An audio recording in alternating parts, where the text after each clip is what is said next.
The fluorescent lights of the girls' locker room hummed a low, incessant buzz that always grated on my nerves. I sat on the bench, the sharp scent of chlorine and stale sweat clinging to the air, my history textbook splayed open on my lap. The words swam together, a meaningless jumble of dates and names. A D-. That's what the paper clipped to the first page blared in angry red ink. My scholarship, my spot on the swim team, my entire future felt like it was balanced on the edge of a razor. I slammed the book shut. What was even the point? That's when I heard it. Not the usual chatter and clanging of lockers, but something else. The rhythmic, almost mocking drip, drip, drip of water hitting the tiled floor, punctuated by a stifled sob. It was coming from the bathroom at the far end of the room. Curiosity, or maybe just a desperate need for distraction, pulled me to my feet. The scene was a tired high school cliché, but it hit me like a punch to the gut all the same. 3 girls from the cheer squad, their faces twisted into masks of bored cruelty, had someone cornered in the last stall. I recognized the new girl, Sophia. She'd been at Northwood for a month, a silent phantom who drifted through the hallways with her head down, her grades so perfect they were practically mythical. They were pouring a full bottle of water over the stall door, the clear liquid soaking through her light gray sweater, turning it a miserable, sodden charcoal. Her face was pale, her eyes red-rimmed, but she was utterly silent, absorbing the humiliation without a single sound of protest. She wasn't fighting back. She wasn't even making a noise. Something cold and hard settled in my gut. It wasn't pity. It was a familiar, bitter anger at the sheer unfairness of it all. Seriously? My voice came out louder, rougher than I intended. The 3 girls spun around, their smirks faltering instantly. They knew who I was. Zoe, the swim captain. The one who spent more time in the weight room than the library. I didn't have to say another word. I just crossed my arms and stared, letting the silence stretch until it thickened into something uncomfortable. They exchanged nervous glances, mumbled something about just having fun, and scurried away like rats. The dripping stopped. The silence that followed was heavier, thicker than before. I pushed open the stall door. Sophia was huddled in the corner, arms wrapped tight around herself, her gaze fixed on a crack in the tile. She looked like a drenched, frightened bird. Without thinking, I shrugged off my varsity jacket, thick wool, smelling of my laundry detergent and the pool, and draped it over her shoulders. It swallowed her small frame entirely. She finally looked up, her eyes wide with a confusion that ran deeper than fear. I didn't offer a flowery, kind word. I just nodded toward the door. They're gone. She pulled the jacket tighter around herself, a silent, faltering thank you, and that was how it began. Not with a long conversation, but with the echo of dripping water and the weight of my jacket on her shoulders. Ms. Albright, the school counselor, had a smile so relentlessly cheerful it felt like an accusation. Her office reeked of cinnamon potpourri and unspoken anxiety. On her desk, between a bobblehead of a Zen frog and a teetering stack of college brochures, sat my academic probation notice. Right next to it was Sophia's flawless transcript. The contrast hit me like a physical blow. Zoe, Ms. Albright began, her voice syrupy sweet, your athletic contributions to this school are invaluable. However, your grades. She let the sentence hang in the air, a guillotine waiting to drop.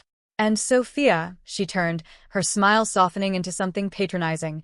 Your academic performance is exceptional, but the reports I'm getting suggest you're having trouble integrating into the school community.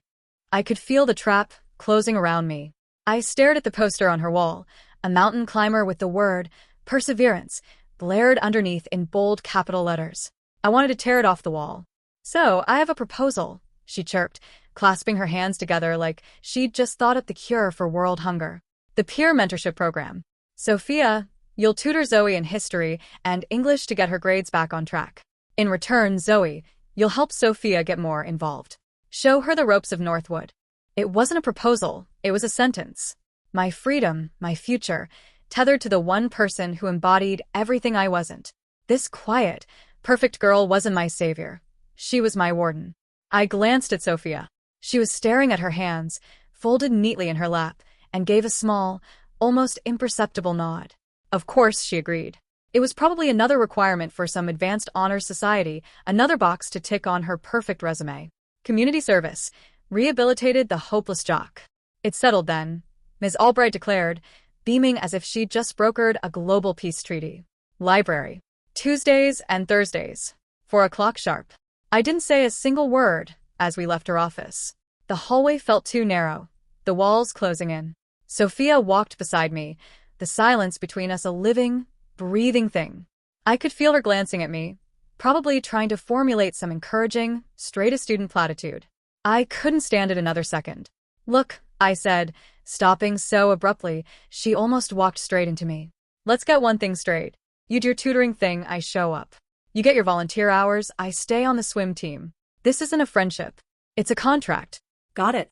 Her eyes, a deep, surprising shade of warm brown, met mine. There was no judgment in them, just a quiet, unnerving stillness. She simply nodded again. "Okay," she whispered, her voice so soft it was almost lost in the slam of a distant locker. The word was an agreement, but it felt like a concession, and for some reason, that made my anger burn even hotter. The library became our battleground, and my weapon of choice was apathy. Our first session, I showed up 15 minutes late. I found her at a table in the far back, her notebooks arranged in a perfect grid, pens lined up by color. The sheer, rigid order of it all felt like a personal affront. I dropped my bag onto the table with a thud that made her jump in her seat. "Ready to get this over with?" I muttered, slouching into the chair across from her. She didn't react to my hostility at all. She simply slid a textbook toward me, its pages already marked with neat little color-coded tabs. "I thought we could start with the Peloponnesian War," she said, her voice even and calm, no trace of irritation. I opened the book and stared blankly at the page, letting the words blur into nothing. For the next hour, she spoke about Athens and Sparta, her explanations clear and patient. I did everything I could to show her how pointless I thought this was. I doodled in my notebook, watched a fly buzz against the window pane, and eventually rested my head on my arms and pretended to fall asleep. I could feel her pause, could sense her watching me. I expected her to get frustrated, to pack up her things and report to Ms. Albright that I was a lost cause. She didn't. When I finally woke up, she had written out a clean, concise summary of the entire chapter on a fresh sheet of paper. "Maybe this will be easier to review," she said, offering it to me. There was no sarcasm, no passive aggression in her voice. It was infuriating. Her patience was a mirror, reflecting my own childishness back at me, and I hated her for it. I saw her as a princess from some gilded cage, someone who had never known real failure, who was now slumming it with the likes of me as an act of condescending charity. Every small act of kindness felt like a judgment. The perfectly organized notes, the gentle reminders, the way she never, ever raised her voice. It was all part of an act, a performance of perfection I was determined to crack. The next session, I forgot my homework. The one after that, I challenged every single point she made, not with intelligent debate, but with sullen, one-word disagreements. I wanted to make her quit. I wanted her to see me as I saw myself, a problem she couldn't solve. I needed to prove that her perfect world and my messy one could never truly intersect. But she just kept showing up, her pens lined up, her notes prepared, her patience a placid, unbreakable wall against which I was beating my fists raw. It happened during our fourth session. The air in the library was thick with the smell of old paper and rain leaking through the windows. She was explaining a poem, something about a road not taken, her voice a low, steady murmur. I wasn't listening. I was watching a bead of rainwater trace a path down the enormous window, thinking about how my coach had pulled me aside that morning to tell me my race times were slipping. The pressure was a physical weight sitting on my chest. So the speaker's choice represents a fundamental shift in his life's trajectory. Do you see how the metaphor works, Zoe? Her question broke through my haze. I looked up, and all the frustration of the past 2 weeks boiled over in an instant. "What I see," I snapped, my voice dangerously loud in the hush of the library, "is that you love this. Playing the hero. Swooping in to save the dumb jock, because the school told you to. You're just a puppet, doing exactly what they want." The words were uglier out loud than they had been in my head. A few students at nearby tables looked up, staring. Sophia flinched as if I'd physically struck her. The placid calm in her eyes shattered, and for the first time, I saw something else flicker there, a deep, devastating sadness that was far more potent than any anger could have been. She didn't argue. She didn't defend herself. She just quietly began to pack her things, her movements precise and deliberate. The neat grid of her supplies was dismantled, one pen at a time. "I'm sorry you feel that way," she whispered, her back to me. She stood up and walked away, her small frame swallowed by the towering shelves of books. I sat there, my heart pounding with a toxic mix of triumph and shame. I'd finally gotten a reaction. I'd cracked the perfect facade. But the victory felt hollow, leaving a bitter, metallic taste in my mouth. Then I saw it. On the table, left behind in her haste, was one of her notebooks. It was a simple black moleskine, not for any class. Curiosity got the better of me. I picked it up and opened it. It wasn't filled with class notes. It was filled with sketches, page after page of them, and they were all of the school's swimming pool. But not the way I saw it. In her drawings, the water was a churning vortex of black ink. The lane lines were depicted as iron bars on a cage. Figures struggled beneath the surface, their faces featureless masks of panic. The clean, bright space I considered my sanctuary was, in her eyes, a place of absolute terror. It was a glimpse into a darkness I never imagined could exist behind her quiet, perfect exterior.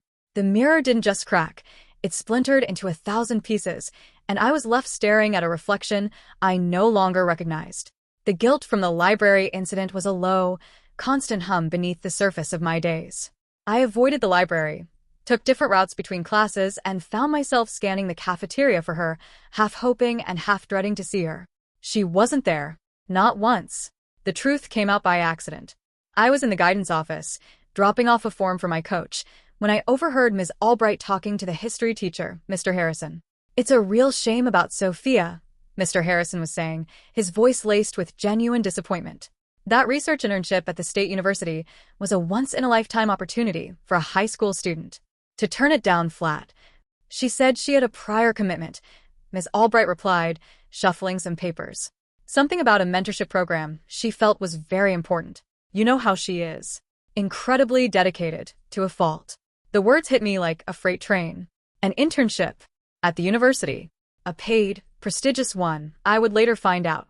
She had turned down a real, tangible step toward her own future to free up the hours to sit in a stuffy library with me. To help the girl who slept through her lessons and accused her of being a puppet. My entire narrative of her, the perfect, privileged girl collecting brownie points, imploded in an instant. It wasn't charity. It wasn't a requirement. It was a sacrifice. A quiet, unmentioned sacrifice made for someone who had offered nothing but resentment in return. The weight of it was crushing. I thought back to every snide remark, every feigned yawn, every moment of my manufactured indifference. I had been so convinced of my own narrative, so wrapped up in my own insecurities, that I'd painted her as the villain in a story where she was just trying to help. She wasn't judging me. I was judging her. I had taken her quiet nature for arrogance and her patience for condescension. That afternoon, I found myself walking toward the athletic fields. The swim team had practice, but I couldn't bring myself to face the water. The images from her notebook, the churning black ink, the caged swimmers, were burned into my mind. I saw her sitting alone on the top row of the bleachers overlooking the football field, as far away from the pool building as one could get.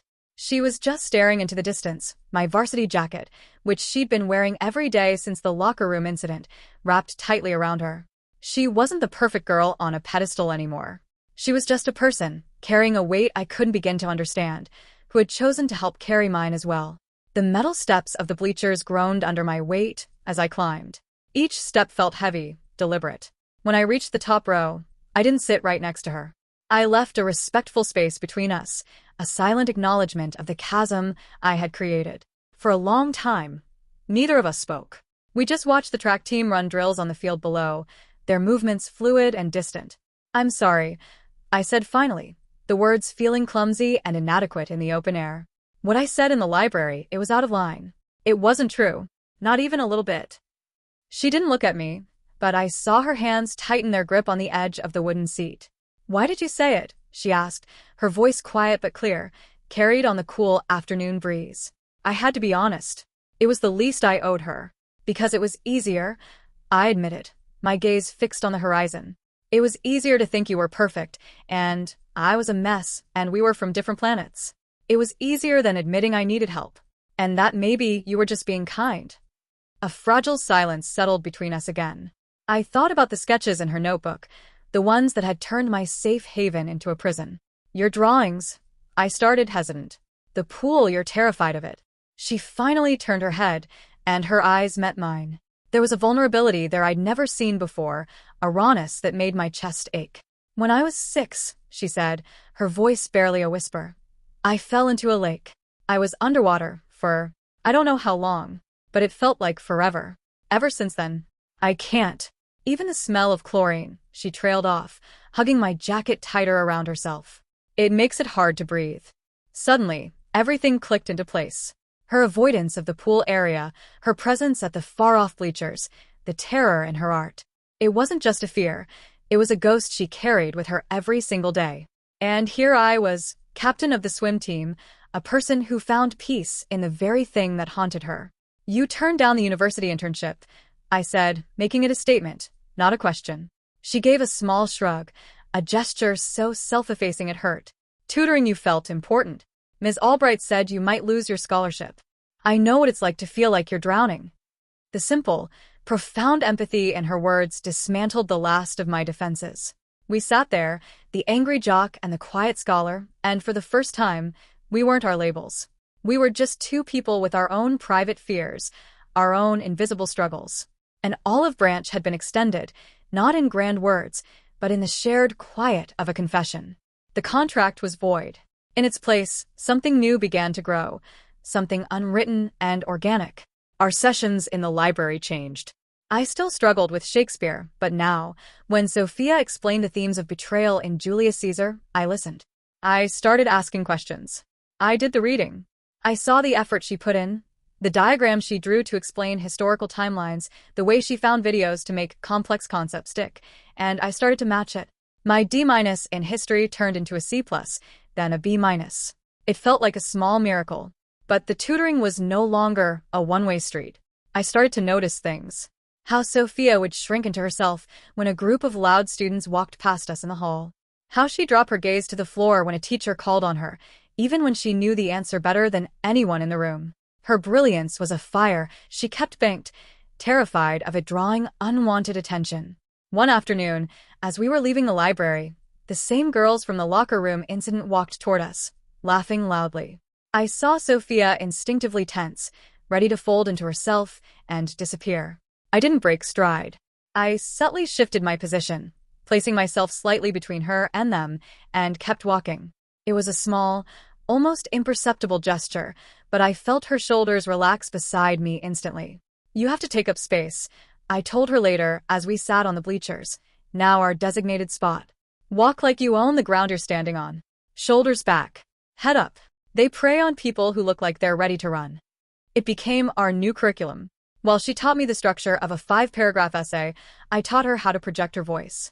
From the diaphragm, I'd say, tapping my stomach, not your throat.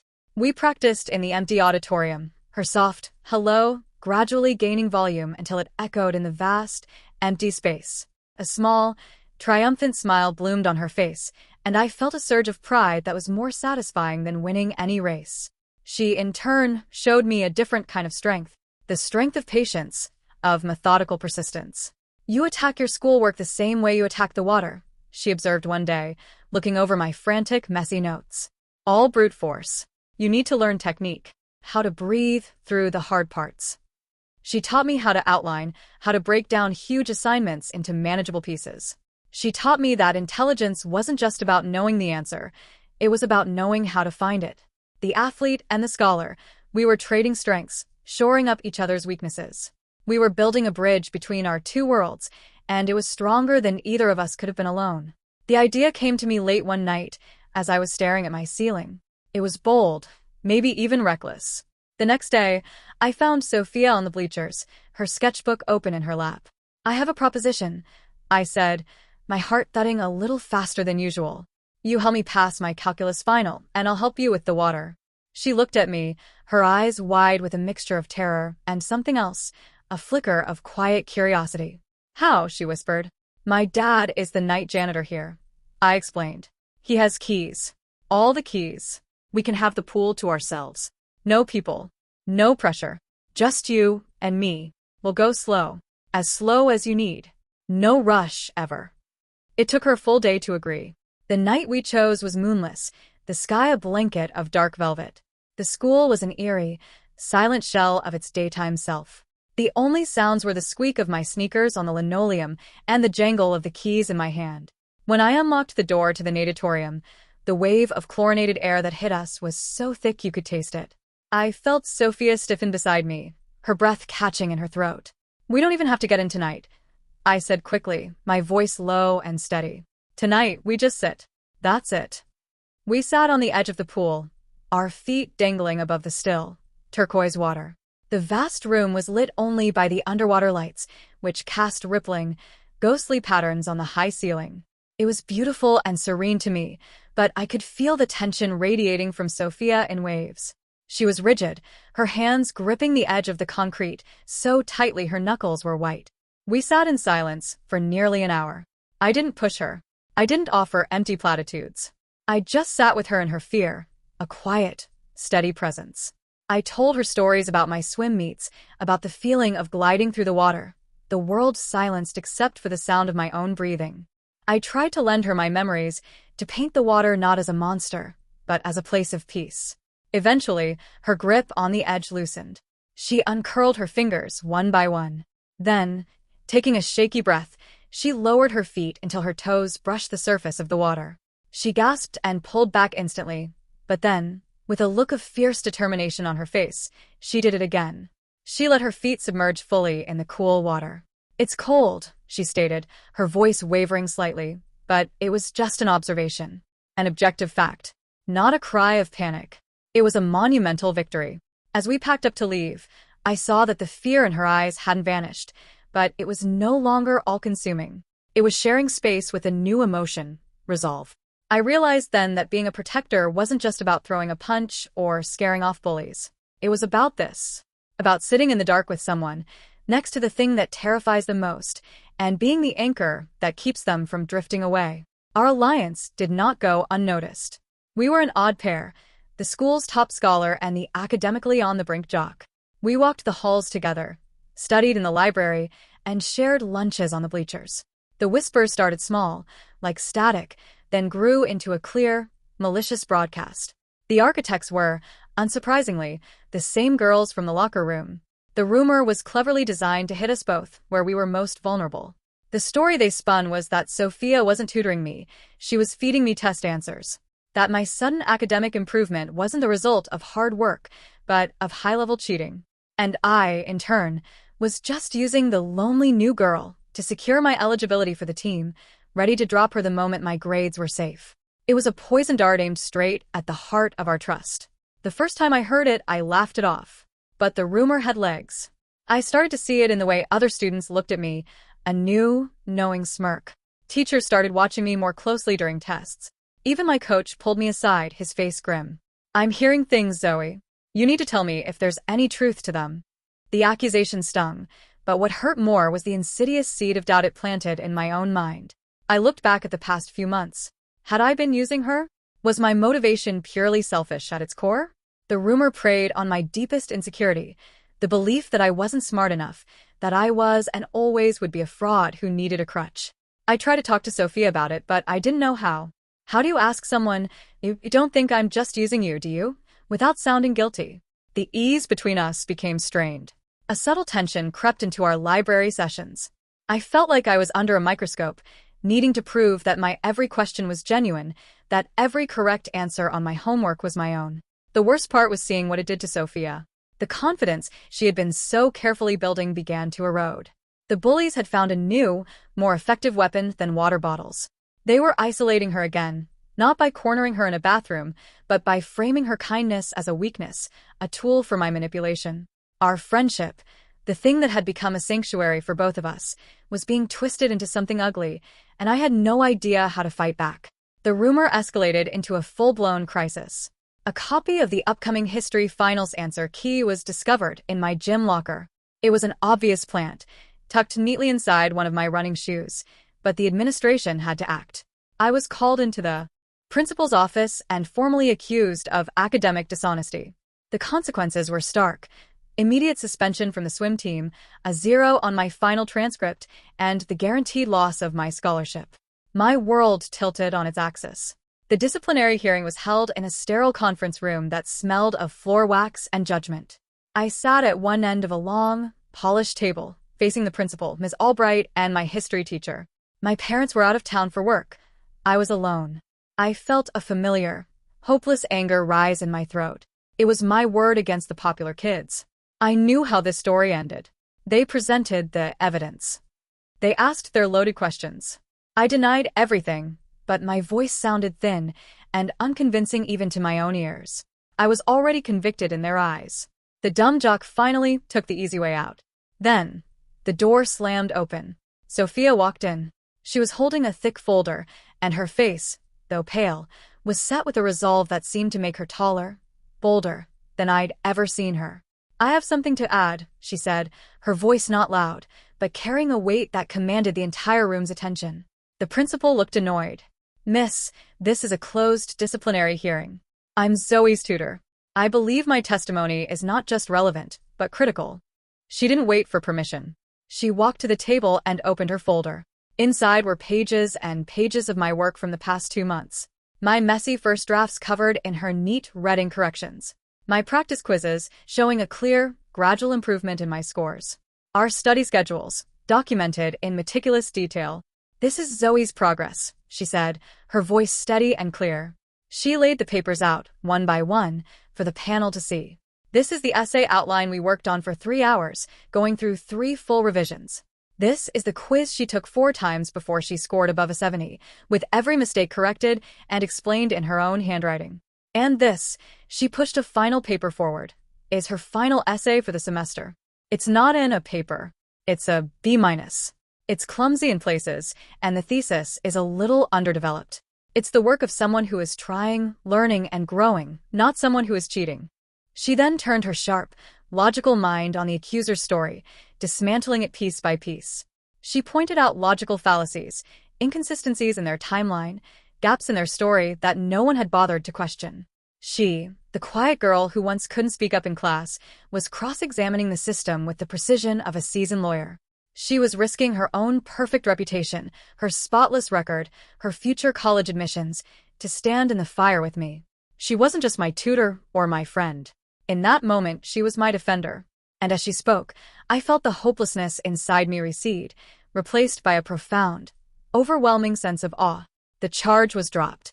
Sophia's meticulous documentation and unwavering, logical defense left them no choice. The truth, presented so calmly and irrefutably, had been more powerful than any lie. Walking out of that conference room, side by side, felt like emerging from a long, dark tunnel. The air outside had never smelled so clean. That night, we were back at the pool. But something had shifted in Sophia. The victory in that sterile room had unlocked a new level of courage in her. She stood at the edge of the water, not with the usual trepidation, but with a new, quiet fire in her eyes. "I want to get in," she said, the words simple but monumental. "All the way." This time was different. I didn't coax her. I just got into the shallow end and held out my hand. She took it, her grip firm, and slowly, deliberately, lowered herself into the water. A full-body shiver racked her frame as the water enveloped her up to her waist, but she didn't pull back. She held onto my hand, her knuckles white, and breathed through it. Our lessons became about breathing.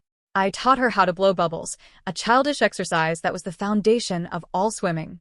At first, she could only put her mouth in the water, her eyes squeezed shut. Then her nose. Finally, after a week of patient practice, she submerged her entire face. When she came up, sputtering and gasping, there was a huge, watery smile on her face. It was the most bright, unguarded thing I had ever seen. "I did it," she gasped, wiping water from her eyes. "You did it," I confirmed, my own voice thick with pride. From there, we moved to floating. I held her on the surface of the water, my hands supporting her back and head, and taught her how to trust that the water would hold her. It was a slow, painstaking process of unlearning years of terror. It was an act of supreme trust on her part, to allow herself to be so vulnerable in the grip of her greatest fear. And for me, it was an exercise in a kind of gentle, patient strength I never knew I possessed. One night, she let go of my hands and floated on her own for a full 10 seconds. She was suspended between the shimmering surface and the deep blue below, held aloft by the very element that had haunted her dreams. In that moment, she wasn't just floating. She was breaking the surface of her own fear, breathing in a new world of possibility.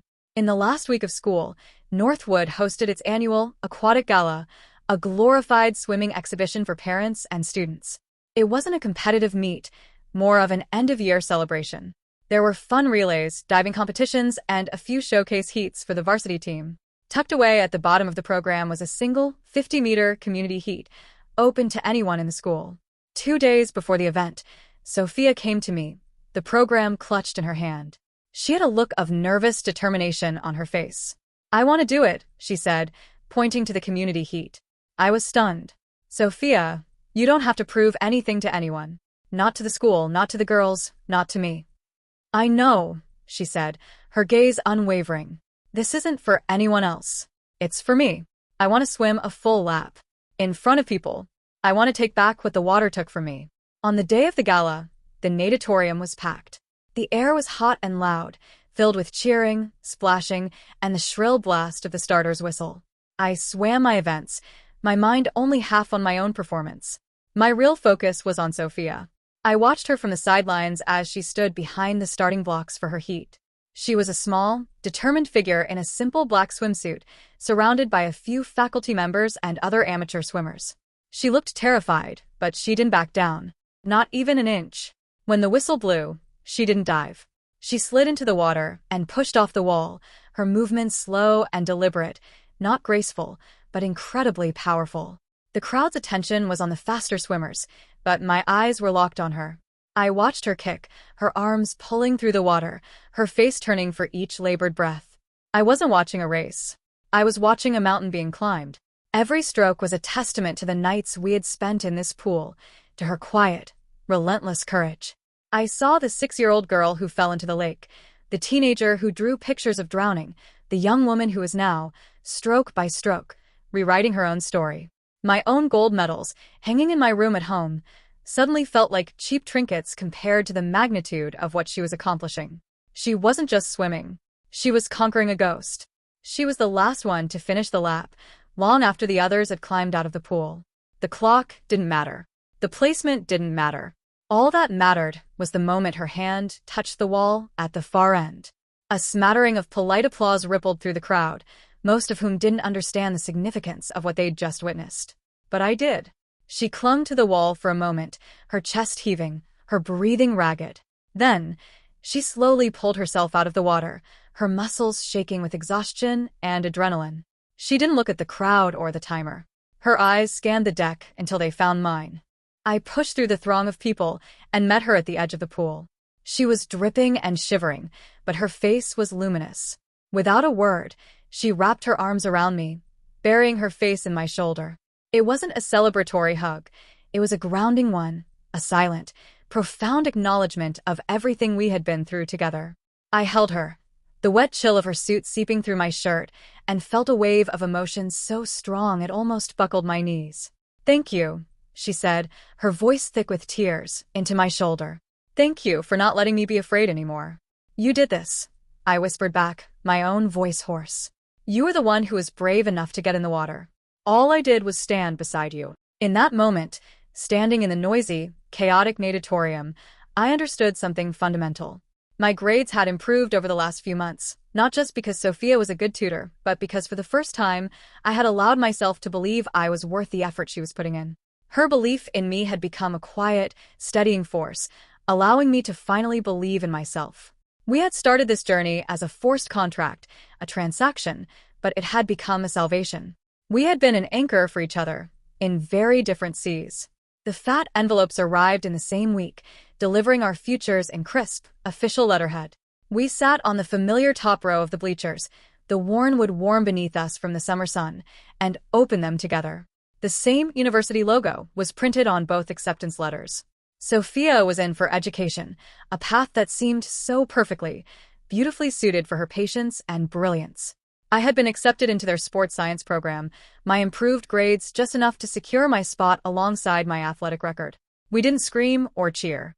It was a quiet, shared moment of arrival. We passed the letters back and forth, reading each other's welcome packets, the words a tangible promise of a future we would walk into together. "I never would have gotten this far in calculus without you," I said, tracing the university's crest with my finger. I'd be looking at community college right now, if I'm being honest. She smiled, a genuine, easy smile that reached her eyes. And I'd probably still be crossing the street to avoid the public pool. We laughed, and the sound felt light and free in the late spring air. We looked down at the empty track and the silent football field, the landscape of our unlikely friendship. It was here that I had seen her as a project, a problem to fix. It was here she had seen me as a wall of anger. And it was here that we had dismantled those first impressions and found the real people underneath. We weren't the same girls who had met in that locker room months ago. The girl who was too angry had learned the strength of patience. The girl who was too quiet had found the power of her own voice. We hadn't fixed each other. We had simply given each other the space and the support to fix ourselves. As the sun began to set, casting long shadows across the field, a comfortable silence fell between us. There was nothing left that needed to be said. We had faced down bullies, bureaucracy, and our own deepest fears. The future was an unknown territory, but I knew, with a certainty that settled deep in my bones, that I wouldn't be navigating it alone. We would be each other's anchor, each other's current, no matter where the tide took us. Move-in day was a chaotic symphony of cardboard boxes, stressed-out parents, and the nervous energy of new beginnings. Our dorm rooms were on the same floor, just a few doors down from each other. As I wrestled my mini fridge through the doorway, Sophia was methodically arranging her books on her new shelf, creating the same sense of calm order in this new space that she had once brought to our library table. Later that evening, with our families gone and the last boxes unpacked, we stood in the hallway between our two rooms. The sounds of our new lives echoed around us, music from one room, laughter from another. It was a world away from the silent, imposing halls of Northwood High. We weren't the outcasts anymore. We weren't the dumb jock and the scared new girl. We were just Zoe and Sophia, two college freshmen on the brink of everything.